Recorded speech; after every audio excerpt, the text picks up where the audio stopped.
This week, I had the opportunity to work with a couple of women, and we had an incredible couple of sessions. And with their permission, I want to share with you how we went from them feeling overwhelmed and scared and nervous and worried and just completely um, doubting themselves and where they wanted to go to alignment with the person they wanted to be, with a very clear direction of how they wanted to show up, who they wanted to be as they were showing up, and living the life that they want to live. So I'm really excited about today's episode because it is hands on, real life. This is the process of moving from fear and doubt into trust and alignment.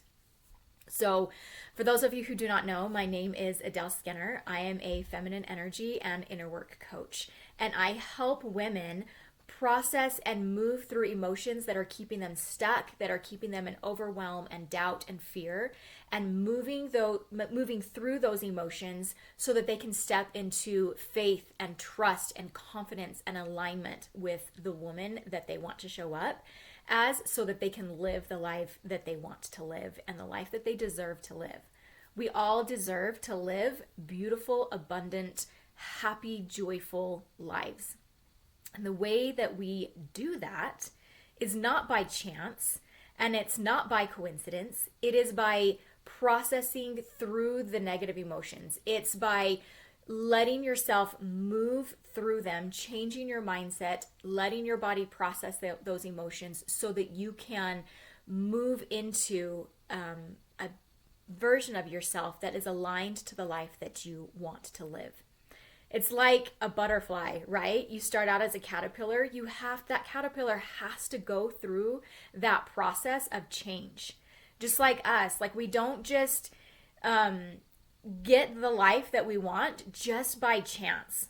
It's not like some people are allowed to have it and other people aren't. Everybody is allowed to live the life that they really, really want. And those people who are living the life that they really want have gone through the process of changing from a caterpillar into a butterfly. You have to go through the process of learning how to process your emotions, learning how to change your mindset, and learning how to submit to God and get the revelation and the inspiration that you need so that you can show up with alignment as this person that you want to be. So, let's get into this. I want to teach you and show you how we moved through this with these two women. So the first woman, we are going to call her Diana. So everything has been changed for the confidentiality of these women, and it is with their permission that I am using these stories. So Diana, she was feeling a lot of mom guilt. I mean, who hasn't, right? Like, I feel like we can all empathize. Yet at the same time, when we as moms are going through this, we feel like we're the only one. We're like, nobody else is as bad as us. Nobody else. There's no other mom on the planet that is as messed up or as messing up her children as much as I am. But rest assured, we are all going through that. We all have felt those times where we're like, I have royally messed up. There's no coming back from this. But there is always coming back. There is always repair, and there is always a chance to do better and to be better. Thankfully, I'm super grateful for that. So she came to me with this mom guilt and just was feeling so defeated and just so afraid of continuing to do it wrong, or of, doing a little bit better and then backsliding and then making things worse. So the first thing that I always do with my clients is I just let them word purge or emotion purge all of their feelings. So I just let her talk for as long as she needed to. And I was just like, tell me everything. Tell me everything that you're feeling. Tell me all of your worries about this. Just like get everything out on the table. Let's just be super honest and open about how you're feeling. One thing about the sessions that I do with women, and I think a lot of coaches, there's no shame in feeling the feelings that we're feeling. And I really, really want to make sure that my clients understand that. I am not judging you. You can tell me anything. I mean, I have heard pretty much everything. I can guarantee I've probably felt everything, like, right? Like, we have some crazy feelings and emotions that come to our mind when we are in so much overwhelm. And that is not a projection of who you are. That's not you. That is you showing up in absolute survival mode, in so much panic, so much stress, so much anxiety. So when you come to me and you purge the feelings that you are feeling, I do not judge at all any of the feelings or the words or the emotions that come out. So I just let her talk for like, I don't know, maybe 10 minutes and just get everything out. Don't try to sugarcoat it. Don't try to sound like the perfect mom. Get everything out. And so that's what she did. And then after all of that was out on the table, then I moved into my grace model. So I've talked about my grace model quite a bit the last couple of episodes. So if you want like a deeper dive into that, you can go look at those ones. We will be going through this and I will be explaining some of it as I go through this process, showing how I use the grace model to move her from this overwhelmed, fearful mother to this confident, relaxed, calm mother who knew how to show up as the mom that she wanted to show up as. So we went into the first step, which is grounding. And that is where I just, after she's purged and let all of those emotions out, now we just breathed nice and deep, taking some deep breaths, focusing on where is your body touching the ground? How does that feel? And the purpose of the grounding step is really, really important because what you're doing is you're getting out of your head and you're getting into your body. Your head is going to tell you all kinds of stories. That's all they are. Your brain loves to come up with stories, and it will tell you stories. It will tell you worst case scenarios, even more worst case scenarios, and the worst absolute apocalyptic stories ever. For some reason, our brain loves to go down rabbit holes. It likes to go more, it naturally gravitates towards negative emotions. So if you don't learn how to control your mind, you're going to naturally go negative. And that is where these practices come in to play, and they are so important. It's because you're teaching your brain, oh, hold on, we don't go down those paths. They're just stories. We don't believe those stories. We are going to choose different stories. We're going to choose different outcomes. Our life is like those choose your own adventure books that some of us enjoyed as kids. So you get to choose where your mind goes. You are the sovereign. You are the person that is in charge of your brain. Your brain does not get to control you. So you naturally, it will go down rabbit holes. And so we're wanting to get out of your head and into your body. Your body is where you're able to process the emotions, the negative emotions, all of it. You're able to process them. And when you process negative emotions, they are transformed into the emotions that you desire, which is peace, confidence, love, acceptance, those types of emotions. If you stay in your brain and you let it control you, then you stay in fear and doubt and overwhelm and anxiety. But when you take that control back and you move down into your body, you are allowing it to transform into the emotions that you want, the emotions that actually feel good. You get to choose. You get to choose how you feel. I think sometimes we are almost taught that, yeah, sometimes we just feel, depression, and that's just who we are, and that's just how it is, and there's no way we can change that. And I'm not here to say that people don't suffer from depression. I'm not here to say that that's not a real thing, because I 100% absolutely believe that it is a thing. Like, you do feel those things, and some people feel them stronger than others. But I am saying that as you learn how to process your emotions, as you learn how to take control of your mind and the thoughts that you're feeling, you're able to move over into the emotions that feel better for you. And you get to decide where you sit on this. Some people are going to struggle more than others with certain things. That's just how it is. Some of us have things that are a little bit harder for us than others, but we're all struggling in a way. And so this, knowing these things helps you to move over to where you want to be. So that's the purpose and the process as you're going through the grounding step. You're getting out of the storytelling mode. You're quit telling yourself these stories. You're moving into your body so that you can process and you can feel the emotions. So as you're doing this, it's really important to pay attention to how your body feels.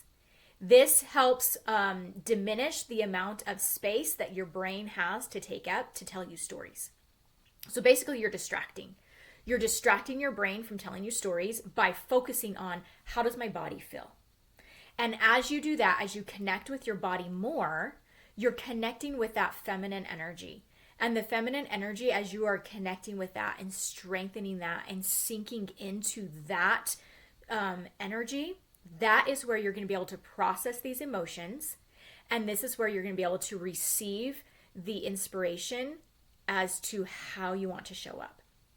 That's why it's super important. Let's get out of the masculine energy of in our brains, in our thinking, and move into our feminine energy of being able to process and to feel and to be really present with the emotions that we're feeling. Feminine energy is very nurturing. It's very loving. It's able to be very, very present. You think of a mother with a child. She naturally, a man is able to be in his feminine energy and needs to be in his feminine energy. But a woman naturally will move into that compassion and nurture and love and presence with a baby, right? So say you have a newborn. You think of your emotions maybe as a newborn. It needs you to be super present with it. Because it's not, the newborn can't speak to you. So a mother has to be able to be like, oh, this cry means this, or when they squirm this way, it means they need to be burped or whatever. They're super focused and super present with this baby so that they can understand it. And we're doing the same things with our emotions, all right? We're moving into that feminine energy, deep into presence with these emotions that we're feeling. We're not running from them. This can be really hard. I'm not going to sugarcoat this. We like to distract from our fears and from our insecurities because it hurts to look at them. It's very, very uncomfortable to look at the fears that we have, the feelings, the doubts, all of these negative emotions that we're feeling. It takes a lot of courage to look at it. So just think of yourself as that mother being really present with this baby. And like, I am willing to face this because I know that on the other side of this is going to feel so good. And for those of you who don't know that, I promise you, take my word for it. On the other side of the pain is so much peace and so much confidence and so much alignment and integrity for yourself. It's super, super worth it. I promise you. So we grounded with Diana. I had her breathe. I had her really think about, how does your body feel? Do you feel tension anywhere? Where are you feeling tension? And for her, she was feeling a lot of tension in her chest. And so I was like, all right, focus on your chest. In your mind's eye, look at your chest, feel your chest. Can you make your chest even tighter? Can you feel that emotion even more intensely? And when you feel it more intensely, that's not making it worse or stronger. What it's doing is it's centering your attention there so that it can process. Again, getting out of your brain and into your body. Feel that. Breathe into it. Love it. Accept it. It's okay that it's there. It's okay that it feels tight. Breathe into it. Relax your shoulders. You kind of have to force yourself to relax into this feeling. Just let it be there. So this is the second step. So if the first was grounding, the second is recognizing, where am I feeling tight in my body and what emotion am I feeling? So I asked her, once she noticed and recognized, where am I feeling tight? I was like, okay, the first thought that comes to your head, what are you feeling? And she was like, I feel guilty. And I was like, okay, that's fine. Like, love that side of you that feels guilty. And just pour as much love as you can. Like, I feel guilty and that's okay. I love myself. I've done the best that I can. I love myself. It's okay to feel guilty. Nobody's perfect. I've made mistakes, but I love myself. send so much. I directed her to send as much love as she could to that part of her that felt guilty. I've said this before and I will say it again. You can never hate yourself better. So say she were to feel guilty, it doesn't do any good to sit there and hate yourself for feeling guilty. It doesn't do any good to blame yourself for feeling guilty. You can't, like, you don't need to be your own bully. Like, how about you stand up for yourself and be like, it's okay. I love you. I love you anyways. Have you made mistakes? Yes, and I love you. It's okay. Everything's fine. I love you. Send as much love as you can to that part of you that is feeling guilty. And just as a side note, and I told her this too, but guilt, like feeling guilty is not a bad emotion. Like doesn't mean that you are bad. Honestly, feeling guilt is actually really good feeling because it shows you that, oh, I don't like how I showed up. Therefore, I want to change and I want to be better. When guilty, the thing that makes feeling guilty bad is when you sit in that guilt and you let it fester. And instead of feeling guilty like, oh, I don't like that, I want to change, you turn it into shame. And shame is a terrible emotion. It is never going to help you. It will never help you to get better. It will just sit there and continue to fester and to tear you down. So you want to stay out of shame. Guilt is fine. You can feel guilty and be like, oh, but I love you. And we're moving into a space where we want to and we can show up better. Shame is there's something wrong with you and you're a terrible person. That doesn't help anybody. That doesn't feel good and that's not helpful at all. So you want to stay out of that. And the way you stay out of that is accepting the way that you feel guilty. And you can love yourself through it and be like, okay, I feel guilty and I love myself. Of course I feel guilty. I've made mistakes, but I want to change and do better and I love myself. So send as much love as you can as you're feeling that emotion. So after a few minutes, and it doesn't take very long.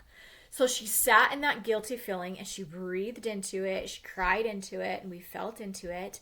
And then after about 30 seconds, I asked her, like I could hear her take a nice deep breath. And I knew, oh, perfect. That emotion has moved on. So then I was like, okay, now what do you feel? She was quiet for a minute and then she was like, she's like, I feel really sad. Like I feel sad that I haven't been the mom that I've wanted to be. I feel sad that my children haven't experienced the version of me that I, wanted to be when I first had children. I was like, okay, so then this exact same process, right? We recognize the feeling and then we accept that feeling. We love that feeling. I feel sad and I love myself. I feel sad and it's okay.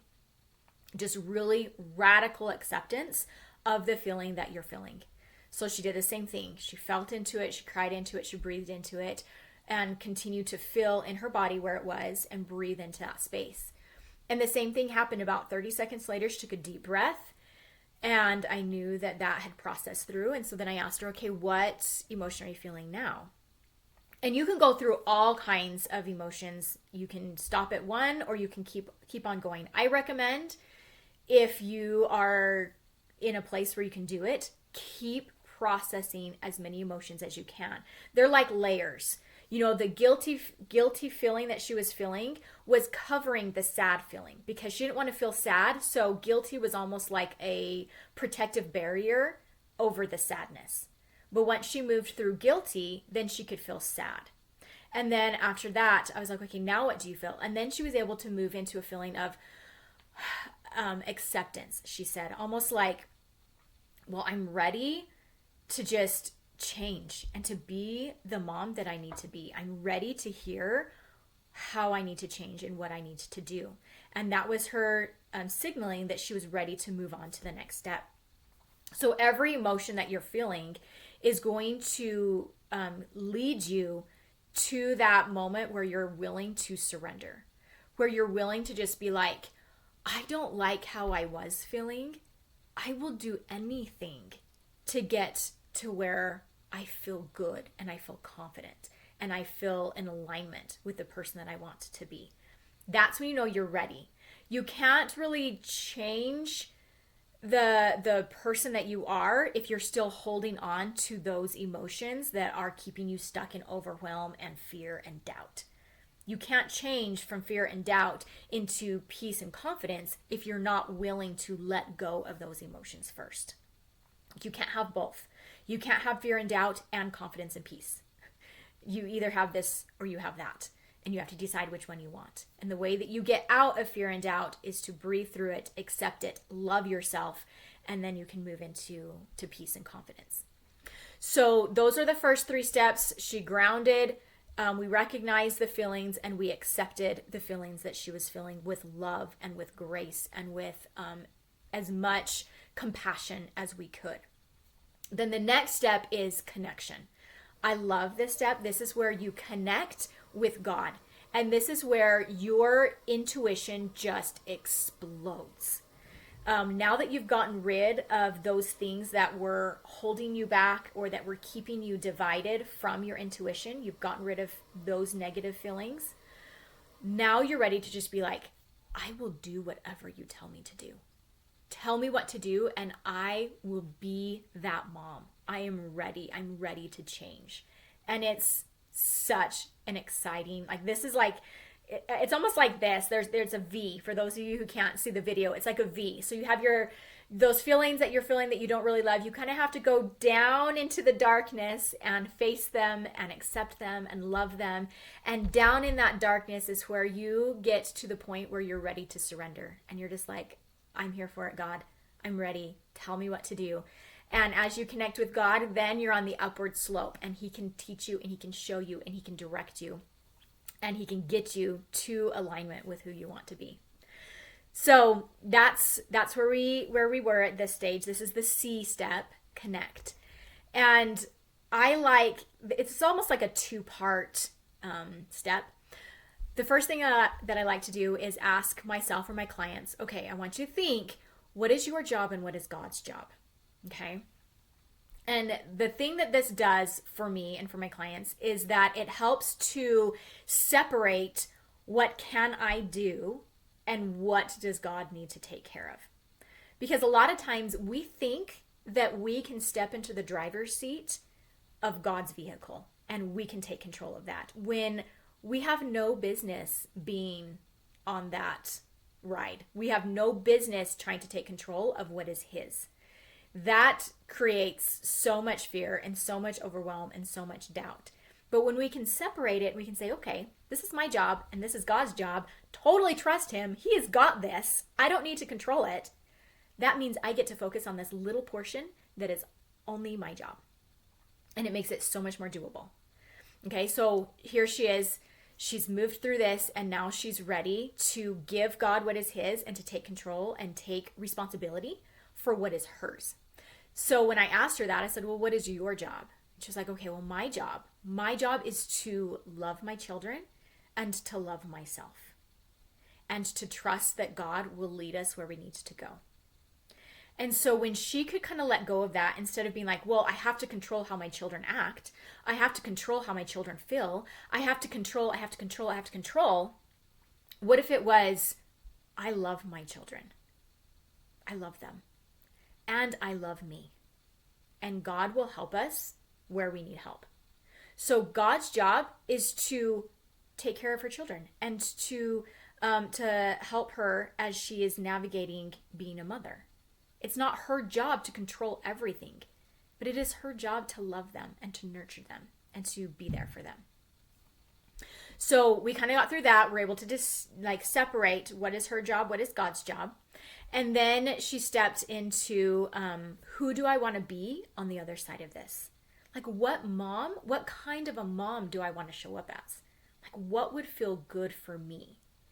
And so in this step, this is a very personal step. This is not really a step that I dictate or that I try to step into. Sometimes I will, just because with my intuition, as I am connecting with my clients, I am able to kind of receive and kind of help them.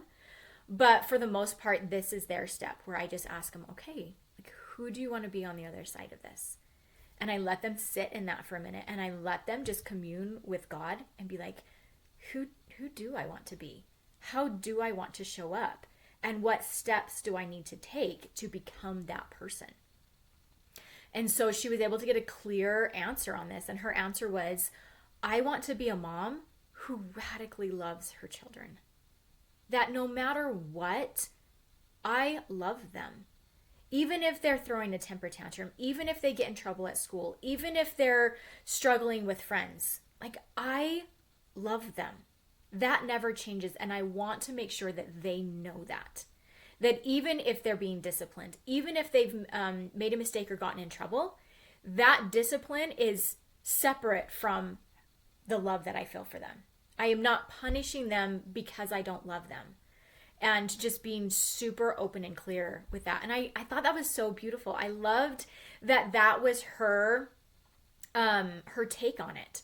That she just chose to show up as a mom who loved her children and who made sure that they knew that she loved them, no matter what it was they were going through.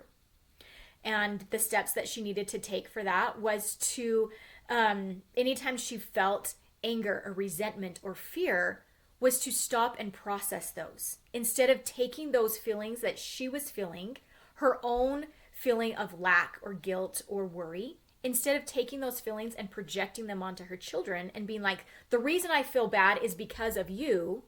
Instead of doing that, she decided that what she was going to do was process those emotions and not make them her children's responsibility or her children's fault, or make them feel that it was their fault. And kudos to her. I was so proud of her. I was like, yes, that's the hard work right there. But that she has the awareness for that, and that she has the willingness, and she has the desire and the drive for it. Because she had already processed it, she knew how to do it. So when you go through this grace model, and when you learn how to change your mindset, when you learn how to process your emotions, it doesn't mean that you do it once and suddenly you never have to do it again. This is a daily, constant thing that we do, because we are continually exposed to different situations that bring up different emotions. And if we want to be in control of our emotions, and if we want to be showing up as the person that we want to show up with as, and not just reactive to the situations, we have to be able to be processing these emotions instead of just being stuck in, there was traffic on the road and I was late, so therefore now I'm angry. It's everybody else's fault, and I'm just going to be super angry for the rest of the day and super overwhelmed. You could do that and you could have a miserable day, or you could realize, okay, this doesn't feel good for me. I don't like this. Therefore, I will process through these emotions so that I do not then project onto other people and treat them out of alignment with how I want to show up as. And so that was her decision. That was what she was going to do, was going to focus on processing through her emotions so that she could show up as a mother that had control of her emotions, so that her children could... that her children were safe in her protection, because she had taken care of her emotions. She was able to help them manage their emotions and not project her emotions on to them. The last step is embody. And this is basically just following through and doing what you felt like you needed to do. And so that those were the steps that she chose to do, and that is what she's been doing this week. And it's been so much fun to get little messages from her and just be like, oh my gosh, I totally was able to process this. This started to overwhelm me. I processed it. It was great. And then when my child, spilled the milk, I did not explode and react. I was able to show up as a mom that was like, it's okay. We make mistakes, and I love you. Even if you make a mistake, I love you. It's okay. It's just milk. Wipe it up. We're fine. You're safe with me. Like, how beautiful, how fantastic is that? That is the power of learning to process your own emotions. Learning how to get out of the story that you're telling you in your head into your body so that you can process through those feelings and those emotions that don't feel good for you, so that you can transmute them and change them into the emotions and the feelings that do feel good for you, that give you that empowerment, that give you that version of yourself that you feel so good from. Like, who doesn't want that? I thought it was so fantastic, and I'm super grateful. Thank you so much, Diana, for, Diana, her pseudo name, for letting me use this story, because it was so fantastic. And it's one that I can relate to as a mom. I remember I was not in control of my emotions as a younger mom, and I have felt so much guilt for the projection that I had put onto my children, that I made them responsible for my emotions. But the best thing is, this is the coolest thing about energy work and inner work. We are all so interconnected that as I healed my trauma from being a younger mom, the way that I showed up, as I have healed the guilt that I have felt and the fear and the doubt and the overwhelm that I felt back then, I'm able to heal it now. And as I heal it and process it now, it automatically heals and processes through my children now. So even though they may have been traumatized by my parenting as a young mother, as I heal, they heal. So the trauma that they experienced at 5 or 6 years old or whatever can heal from them because I'm doing this work now. Like, how amazing is that? So if you are an older mom, say you have older children or even children out of the house, it's okay for you to go back and process and heal through some things that you maybe still feel guilty about or worry about as that you had as a young mom. You can heal that now, and it will heal your children from carrying that trauma. It's the coolest thing. All right, let's get into the next scenario, the next woman that I worked with. And her name is Amy. Well, it's Amy.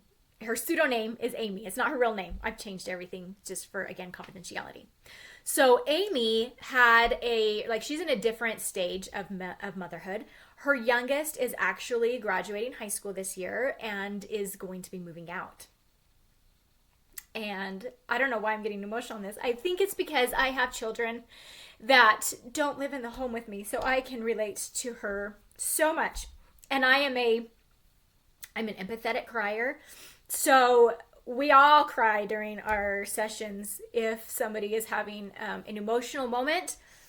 Girl, I'm right there with you. I'm feeling it with you. I'm very, very in tune to the way other people feel. And so I have so much compassion and emotion with people.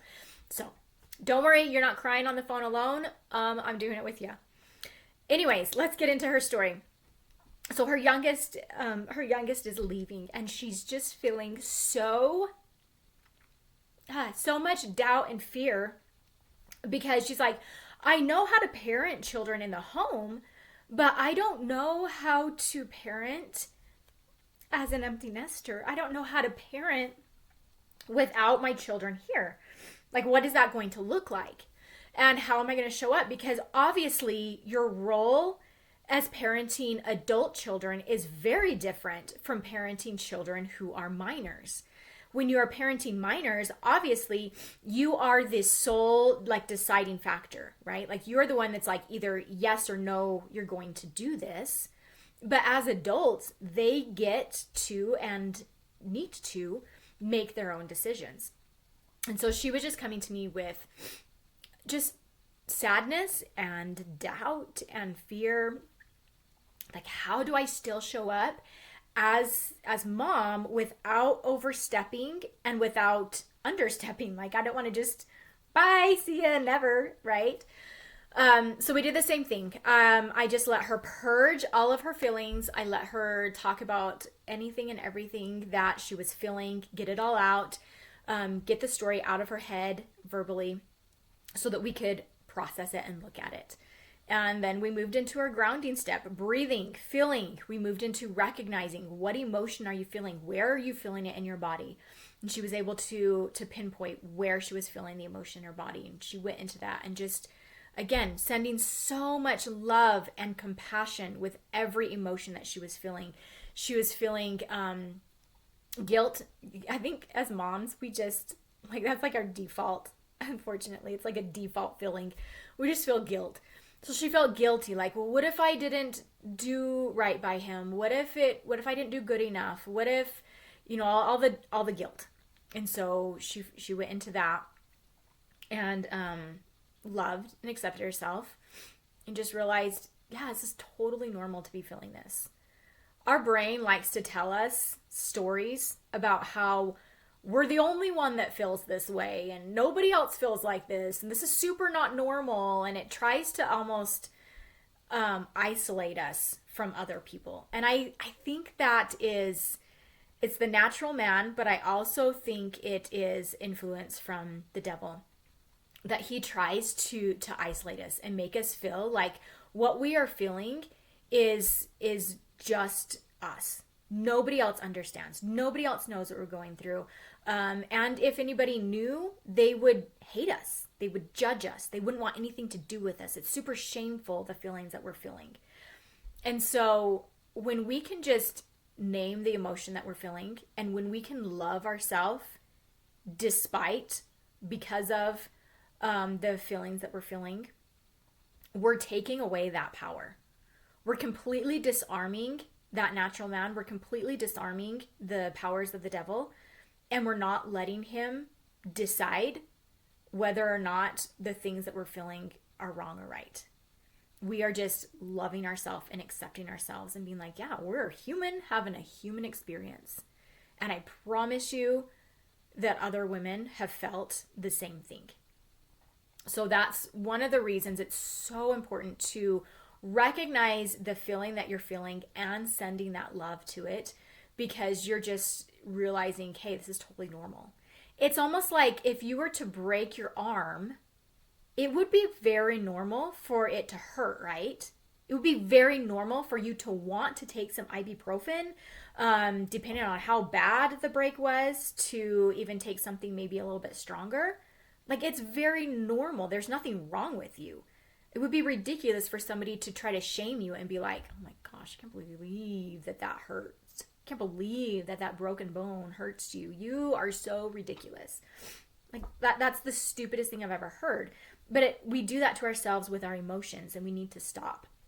We need to realize that they are just as painful and just as real as a broken bone, and we can love ourselves through it.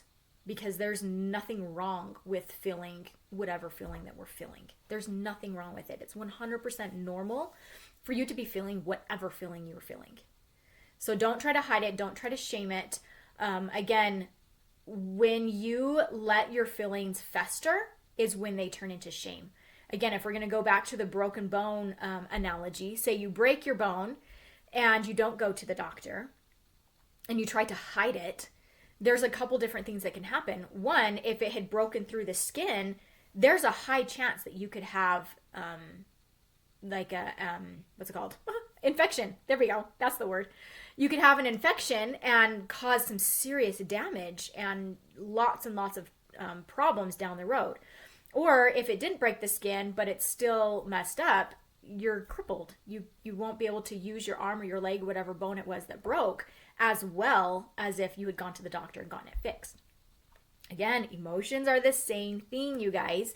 If you try to hide it and pretend that you're not feeling it and you keep shoving it down, what happens is it festers and it turns shameful and it turns nasty, and eventually it will just explode, and you will have these moments of just complete loss of control, and you'll just explode. And not actually, but like your feelings. Have you ever had those blow up moments where you're like, it's fine, everything's fine. You're just brushing everything under the rug. And then you hit this breaking point where you're like, I don't know, somebody spilled milk. And the next thing you know, it's like World War III at your house, and you're freaking out and you're losing your mind, and your kids are looking at you like, Mom has lost it. And then you feel totally crazy and you feel horrible later. How about we just don't do that? How about we process the emotions as they come and we let them transfer and transmute through us, so that they don't just sit there and fester and boil and eventually boil out of us.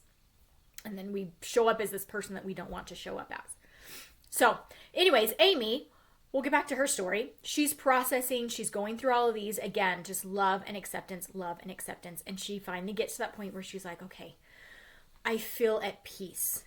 And you'll feel this. It's almost like you just feel really tired. Like after processing those emotions, you'll know you're ready for the connection part with God and getting that intuition, because you're just going to feel really tired. Like you've just run a really long ways and you just can't anymore. So you're just going to lay there and you're just going to breathe and just feel just this like calmness come over you. And that's when you know. And so then again, we're like, well, what's God's job? What's my job? My job is to love my child no matter what. My job is to support him and love him and let him make decisions that he feels is best for him. If I'm asked for advice, I can give it. But my job is not to step over, not to control his life. It's to let him be a grown-up and me just letting him know that I will always love him and I will always be there. God's job is everything else. God's job can take care of my worry. God's job is to take care of my fears and my doubts, and God's job is to take care of his fears and his doubts. All of that is God's job. None of that is mine. My job is to love my son and to make sure that he knows that I am here if he ever needs me, and also to listen when I feel a prompting to do something. If I feel like I need to step in, or if he needs something, then I will listen. But other than that, I'm just here to love my son and to make sure he knows that I am here. And then you can go into, okay, well, who do I want to be on the other side of this? Now that I know what my job is, how do I want to show up and who do I want to be? And again, this is really a personal question. Like, how for you, Amy, what works for you? What do you want to do? How do you want to show up? And so she was able to kind of come to some of those decisions of, well, I want to be the mom that he can call anytime he needs me. I want to be the mom that supports him. I don't want to criticize. I don't want to doubt. I don't want him to feel like he has to hide things from me because I might disagree with him. So she was like, so what I'm going to do is I'm going to show up as a support system. When he has questions, I can help him. But other than that, I just want him to know that I trust him to be a man. I trust him to step into this manhood to make decisions that he needs to make. And I thought that was so brave of her, because it's hard to let go. It's hard to let go and let your kids make mistakes and not be like, I told you so. I told you that was a bad mistake or a bad idea. I told you it was going to be a mistake. It's hard to do that. And so good for her for recognizing that that's not how she wanted to show up. She wanted to show up with, I love you. And when he does make mistakes, because right, we all do, he's going to.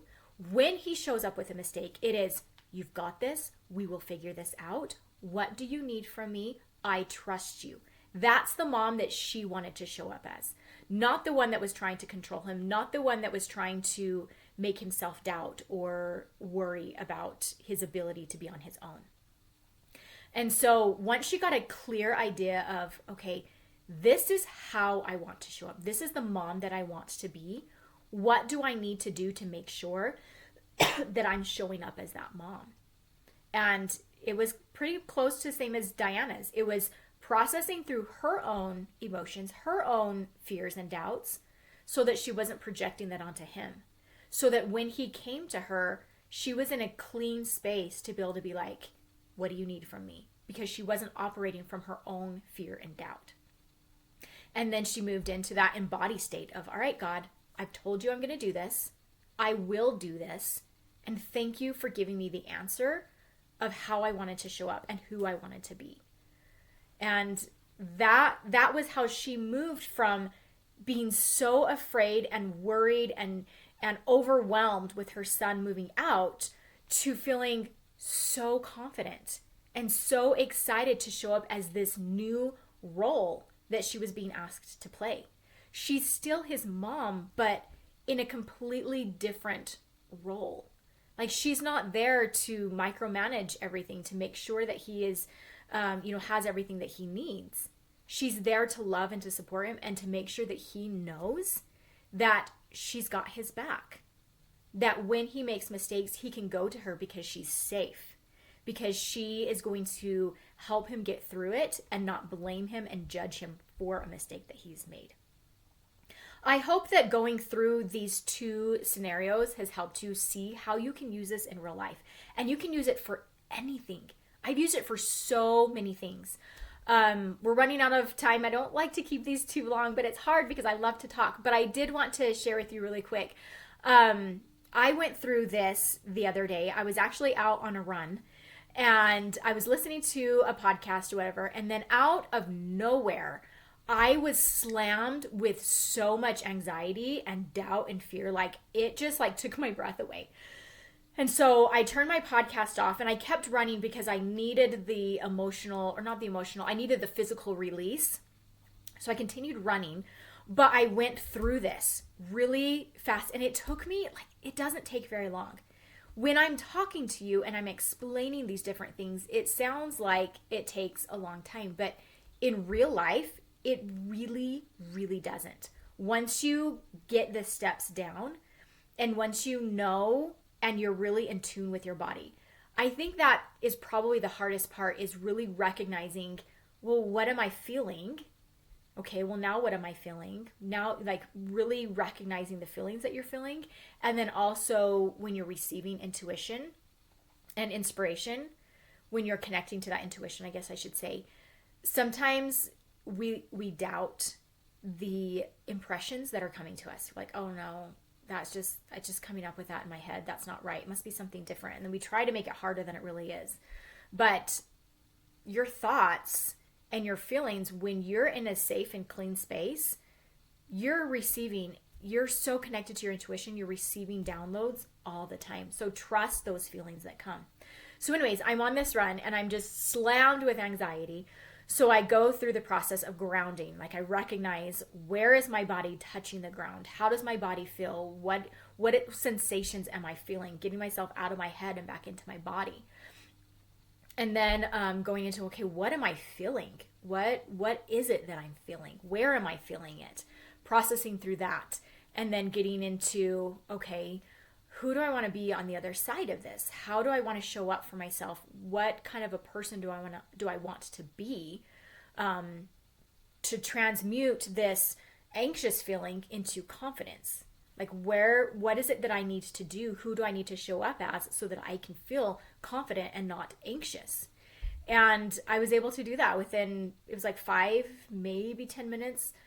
I moved that into that and I was like, oh my gosh, I felt so much better. I felt so much relief. I was able to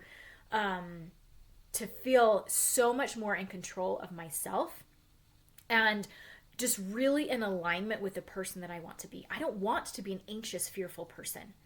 Do I feel anxious and fearful? Yeah, sometimes I do. We all do. We all have those moments, right? But I don't want to live in that. And if you're not aware that you get to choose, you can get stuck in these anxious and doubtful and fearful feelings and just think, oh my gosh, and this is just how life is. There's no other way because of the situations that I'm dealing with. You can deal with some of the most terrible situations and still not be stuck in anxiety and fear and doubt if you know how to process through it. You may feel it again, you will feel it again, but you just keep processing through and you keep processing through. And just like a trail through the forest, at first, you're not going to see the trail. But the more often you move from the anxiety to confidence, the more you continue to train yourself, the stronger, the more you'll be able to see that pathway through the forest, the more naturally it will be for you to be like, ooh, I feel anxious. I know what to do. Do the thing. And then you move over into confidence and peace.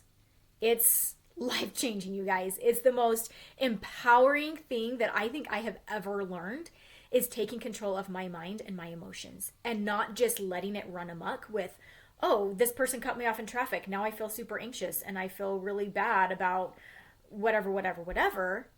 Like, you're not a slave to your emotions. You are the master. You get to decide. And so that has been one of the most empowering things that I have ever learned in my life is being able to take back that control, being in control of my emotions, being in control of the thoughts that I think, because it has led me to the life that I want to live, one that is peaceful and joyful, and one that is moving me forward into the life that I really love, and I am so grateful for it. For those of you who want to work with me personally, there is a link below. You can click on that. I accept clients. And then you can just schedule a time with me. I love my clients. They are the best people I've ever met. And it has been so incredibly inspiring to watch them as they transform and as they learn these steps and these processes and getting really good at them, to move from feeling out of control to absolute control of where it is that they are headed, the thoughts that they're thinking, and the feelings that they are feeling. I love you guys. I will talk to you next week. Bye-bye.